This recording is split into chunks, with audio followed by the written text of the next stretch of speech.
We spend our whole lives inside a body. We assume that's what we are. And then the body stops. Thousands of people have been declared clinically dead and brought back. At the moment their brain shut down, their awareness didn't fade. It expanded. What they experienced felt more real than waking life. Doctors, scientists, atheists, all reporting the same sequence every time. I've spent months going through these accounts, reading the testimonies, studying the research, and one thing kept stopping me: the pattern. No matter the person, their culture, their beliefs, their age, it always unfolded the same way. 5 distinct stages. This video maps all 5. We're going to start in an operating room with a cardiac surgeon named Dr. Lloyd Rudy, and a dead man who shouldn't have known what he saw. In 1970, he was performing a routine operation. The procedure took hours, they did everything right. But they couldn't get a patient off the heart-lung machine. Every time they tried to reduce the bypass, his blood pressure crashed. After hours of trying, Dr. Rudy made the call. They pronounced him dead. The operation was over. The patient was gone. The anesthesiologist shut down his equipment and left. Staff started cleaning up. Dr. Rudy's assistant loosely closed the chest for autopsy. But no one turned off the monitors. Blood pressure, pulse, all flatline. The monitor showing his heart, completely still. Dr. Rudy and his assistant took off their gowns and stood in the doorway, talking about what else they could have done. 20 minutes went by. Then the monitor started to show electrical activity, faint at first. They assumed it was just the heart twitching, a reflex. It happens sometimes, even after death. But then it turned into a heartbeat, slow, 30, 40 beats a minute, and he started generating blood pressure. Dr. Rudy started yelling for the anesthesiologist to get back in. They put him back into anesthesia, gave him oxygen and medication. His blood pressure climbed and the heart rate steadied. He survived without a brain damage. In the weeks that followed, the surgical team kept going back to talk to him. He described the bright light, the tunnel. But that wasn't what shook Dr. Rudy. The patient said he'd been floating above the operating room, watching everything unfold. Dr. Rudy and his assistant in the doorway, the anesthesiologist rushing back in. And then he described something specific. During surgery, nurses would stick phone messages on the monitor, post-it after post-it, calls for Dr. Rudy to return later. The patient saw them, but those notes weren't there before the surgery. They were written while he was on the table, while he was dead.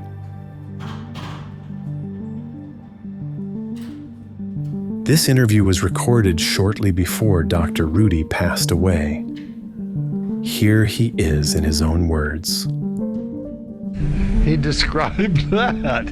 I mean, there's no way he could have described that before the operation because they didn't have any calls. No. Right? And he's sitting on, and he's lying on the, so he must have been floating. He was up there.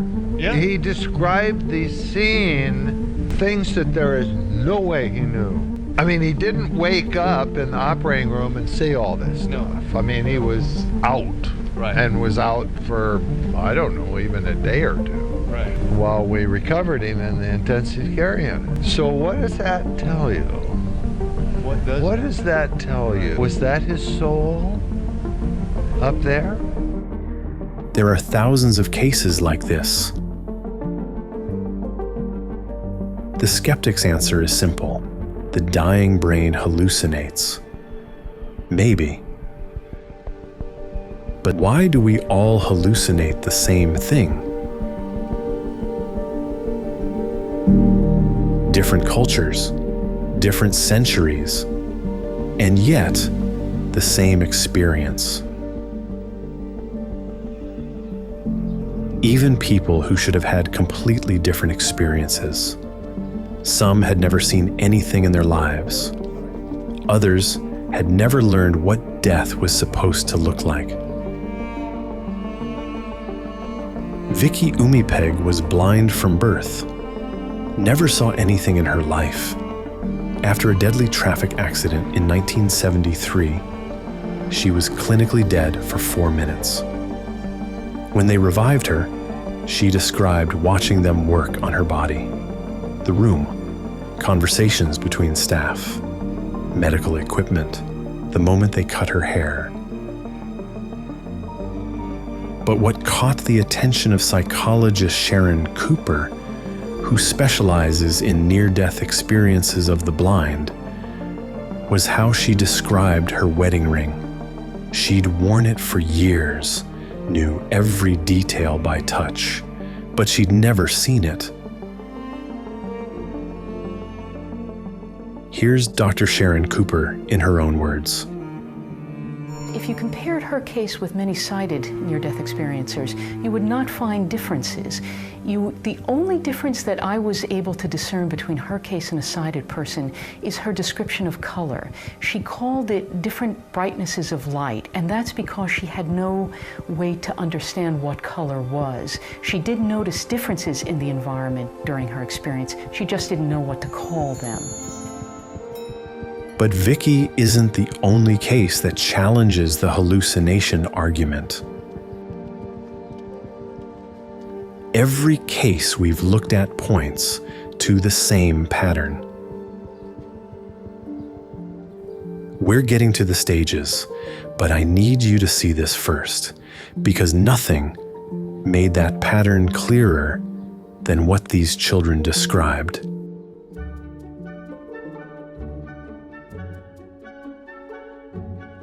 Dr. Melvin Morse, a pediatrician at Seattle Children's Hospital, spent years studying near-death experiences in children. Kids too young to have cultural conditioning about death or heaven or light. They described the same things, and some drew what they saw. What you're seeing are their actual drawings.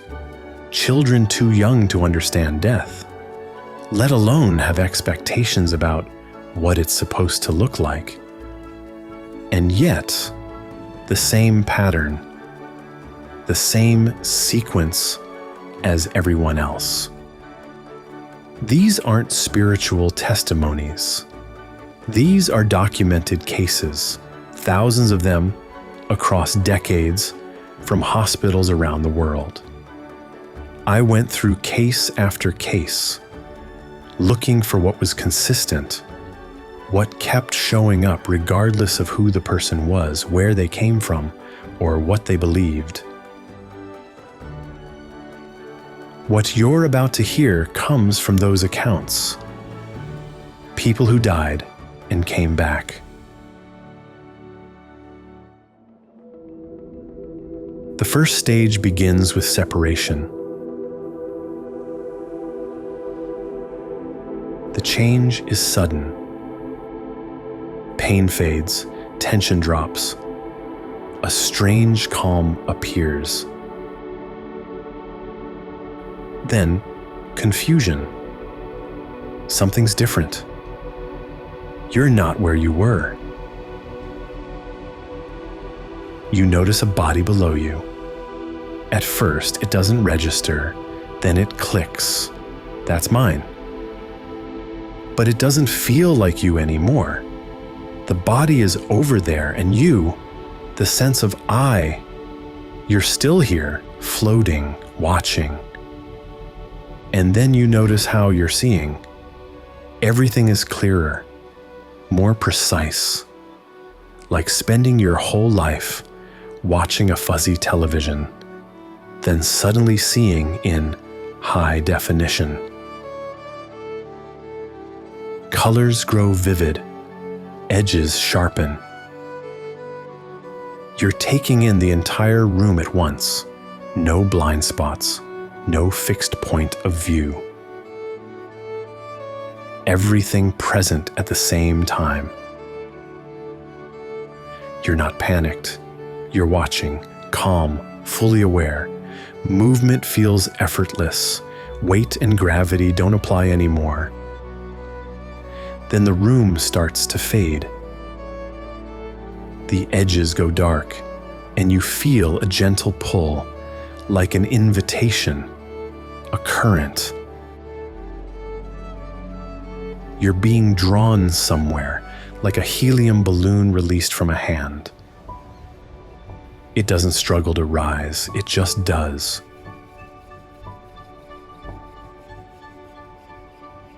Maybe consciousness, freed from the weight of matter, moves toward wherever its natural state exists, towards something it recognizes, toward home.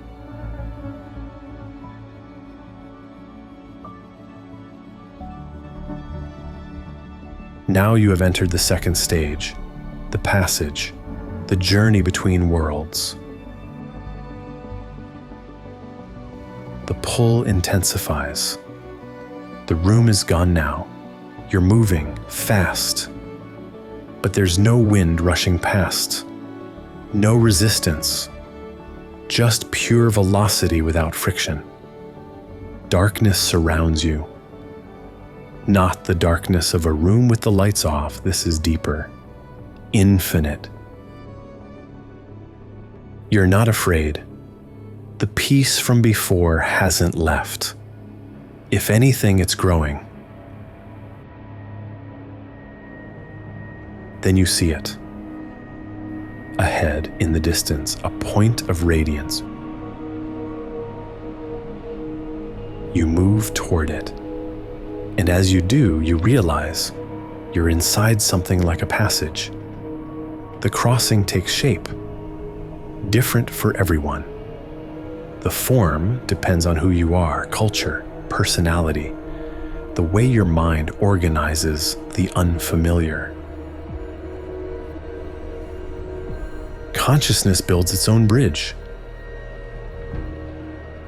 Just thinking about what's happening can shape what you see. If you thought the word tunnel, you'd find yourself inside one. Your mind isn't just observing, it's creating. Without a body to anchor it, consciousness becomes fluid, responsive to thought. Some hear music during the passage, a tone they can't name. Others hear nothing, but a silence that feels full, not empty. As you move, the light ahead grows. What started as a pinprick expands, brighter, closer. And the closer you get, the more you see. It's not a single point. It's millions of fragments pulsing, interacting like a school of fish. Alive. The source is alive. And you can feel it. Love pours from it. A love so intense it feels like it might burst you open. The light fills everything now. So vast you feel like you might dissolve into it. And then you're through. You're not alone anymore. Now you have entered the third stage, the encounter.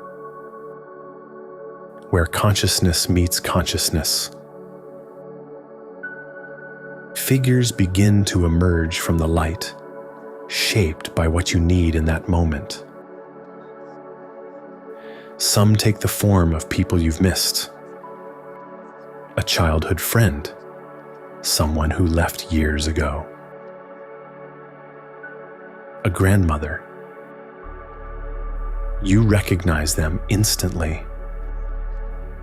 Others appear as something older, beings that feel like ancient guardians, connected to you in ways that don't fit your current life. Either way, the realization hits: you were never alone. These are the ones who've been with you all along, guiding from the sidelines, moving through lifetimes alongside you.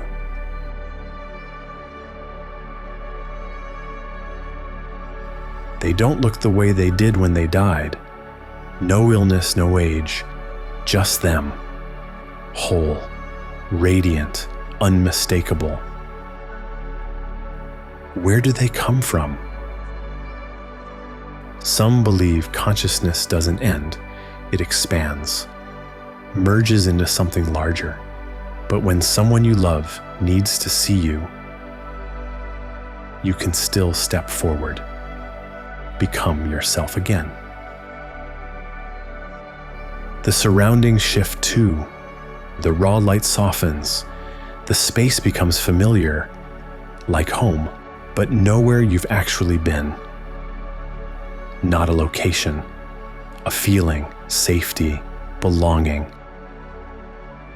Communication happens without sound, no words, no movement. You think, and they know. They respond, and you understand. Instant, direct. You realize speech was always the limited version of this. The sense is undeniable. There's a quiet certainty that you belong here. This doesn't feel like dying. It feels like arriving.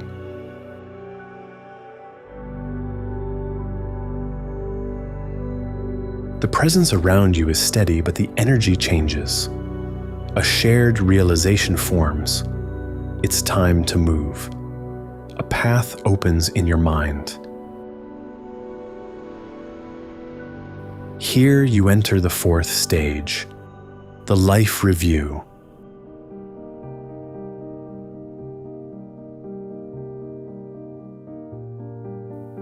Your life starts playing, not like watching a movie.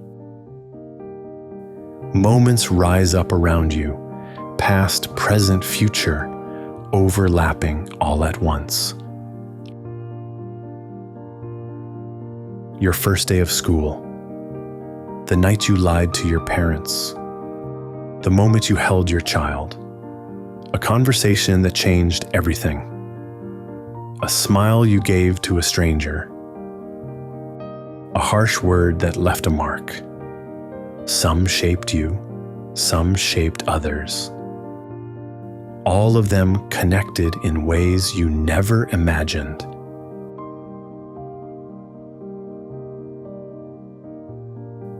And you're not just watching, you're feeling it from every side. That mean thing you said in high school, you feel exactly how it landed. The humiliation burning in your friend's chest, like it's happening to you right now. That smile you gave a stranger walking by, you see now, they were about to end their life.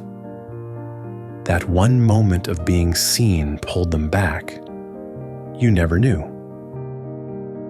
Nothing is actually small. Everything counts. You start to see the ripples, how one moment leads to the next. Everything connected. And then you see the people who hurt you. not as enemies. You see their whole life, their childhood, what someone did to them, the pain that turned them into someone who causes pain. And you get it. You understand why. Same with your own mess, the addiction, the shame. You see what was underneath, the fear, the wound you never looked at. You finally see the whole story. Nobody's judging you here. There's no voice condemning you. You're just seeing, clearly, fully, what your life actually was. The things you thought were huge, the promotion, the argument you won, the status. From here, they look different. You see what was really driving them. And it wasn't strength. The moments that glow are smaller. Connection, presence, love, that's what remains. The life review doesn't teach people anything new. It shows them what was always there. They just couldn't see it from inside. When you feel the impact of your actions from every perspective, something reorganizes. People describe coming back with clarity they didn't have before. It becomes part of how they see everything. How would your dying brain know what that stranger was carrying? Unless consciousness was never as separate as we thought. Unless on Earth we're just fractions of something larger. And here you're remembering the whole. The life review is over. Your awareness widens, and you notice where you are.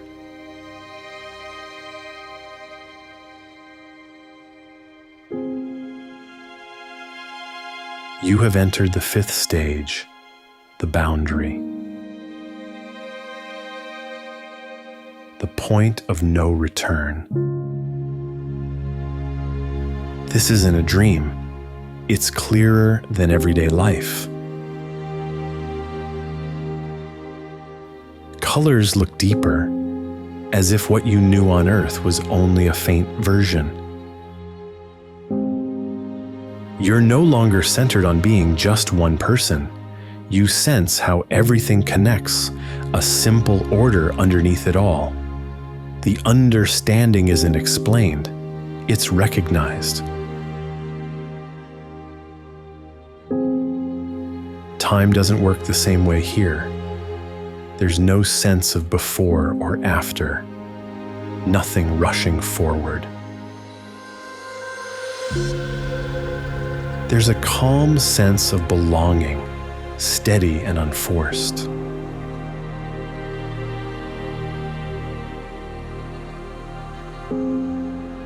Then you become aware of an edge. It doesn't always look the same.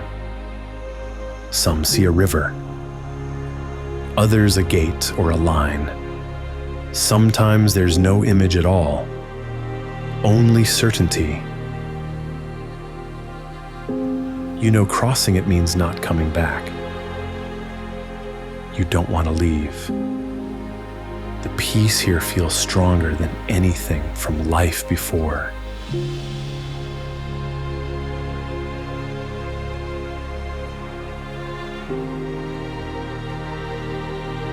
The return happens suddenly. One moment there is openness and calm. The next, you're pulled back into your body.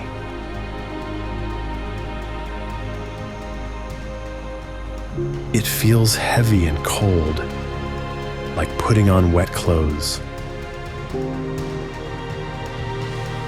Pain and sensation rush back. Gravity returns. Your awareness narrows again.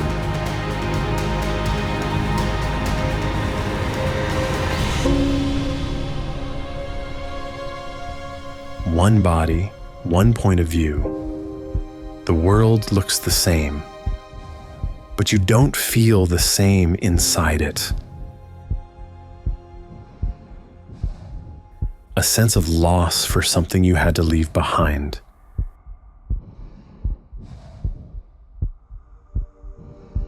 How people return varies. Some are pulled back by medical teams, the physical world reclaiming them. Why some return and others don't?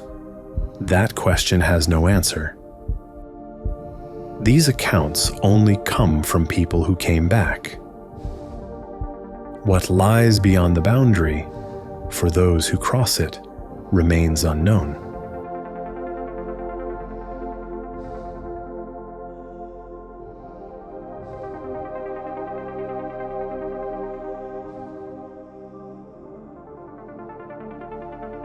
But one thing is consistent in the accounts. The love people feel on the other side isn't conditional. It isn't a reward for the worthy. It doesn't choose favorites. Everyone who reaches that place describes being met with the same thing. A love beyond anything they experienced on earth. Complete. Unconditional, for everyone. What brings someone back may have nothing to do with deserving to stay or being sent away. It may come down to where the boundary happened to be in that moment. We assume consciousness is produced by the brain, that when the brain stops, consciousness stops too. And there's good reason for this assumption. Damage the brain and personality changes. Injure certain regions and memory, language, even the sense of self can shift. The brain clearly shapes who we are. But shaping is not the same as creating. A radio shapes the music you hear. Adjust the tuner, damage the speaker, and the sound distorts. That doesn't mean the radio is composing the symphony. What we've observed is that the brain affects consciousness. What we haven't observed is the mechanism by which it creates it, how neurons become experience.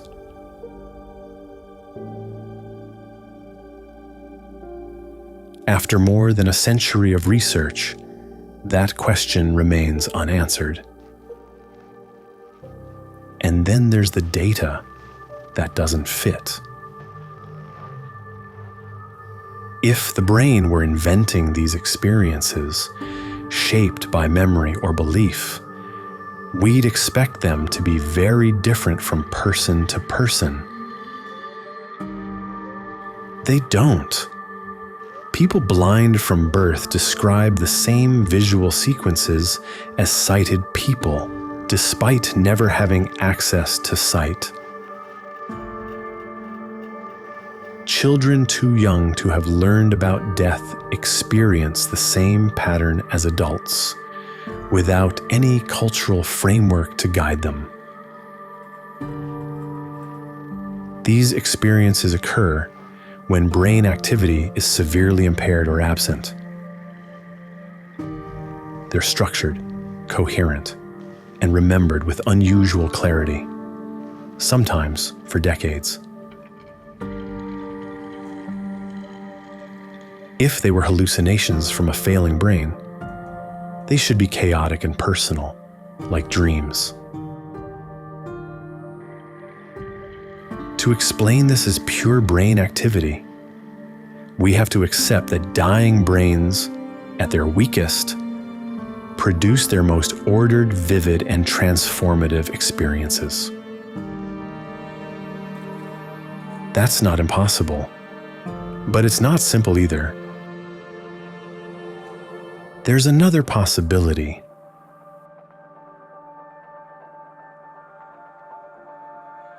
What if the brain doesn't create consciousness? What if it filters it, narrows it, focuses a wider awareness down to a single point of view? One body, one location, one moment at a time. A reduction useful for survival. We can't say with certainty which model is correct, but one thing is undeniable. Across thousands of accounts, spanning cultures and centuries,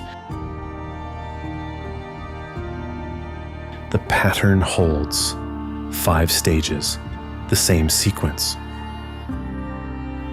Whatever happens at the moment we die, it's real to those who experience it. It's consistent, it's profound.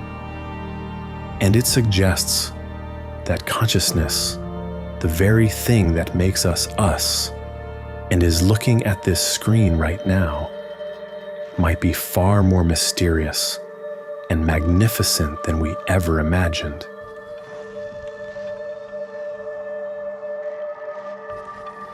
The boundary between life and death may not be as final as we think. And perhaps that's the most beautiful possibility of all.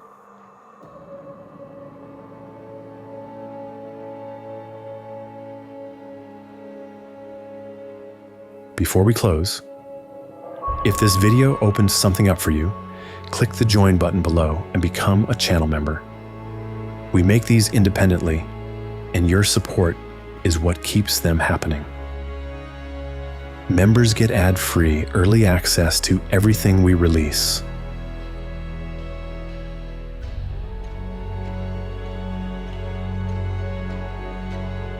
Five stages, the same sequence, every time. First, separation. The moment awareness lifts from the body, clearer and more present than it ever was inside it.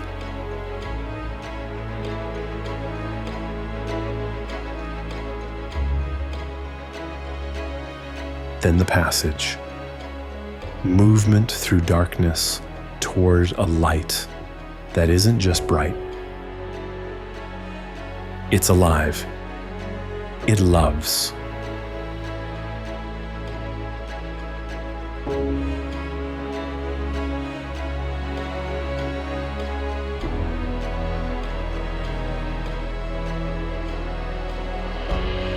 Then the encounter, the people you lost, whole again, and the quiet realization that you were never alone.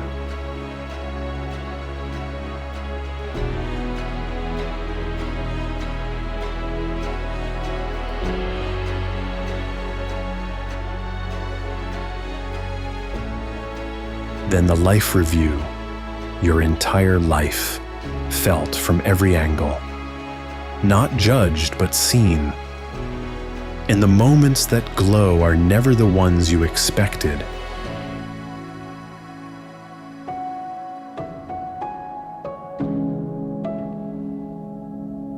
And finally, the boundary, an edge you cannot cross and return from.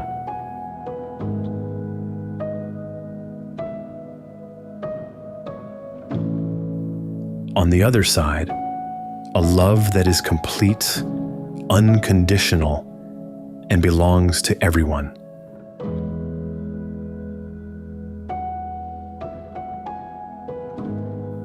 What if we are not a body that developed awareness, but awareness that temporarily borrowed a body?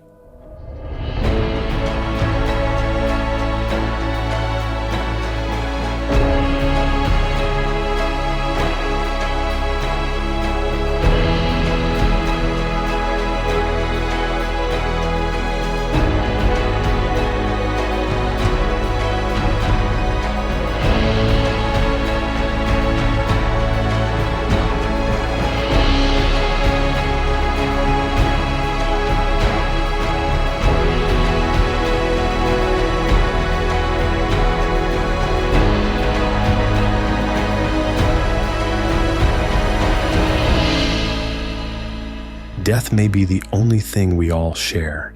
And if these accounts are right, so is what comes after.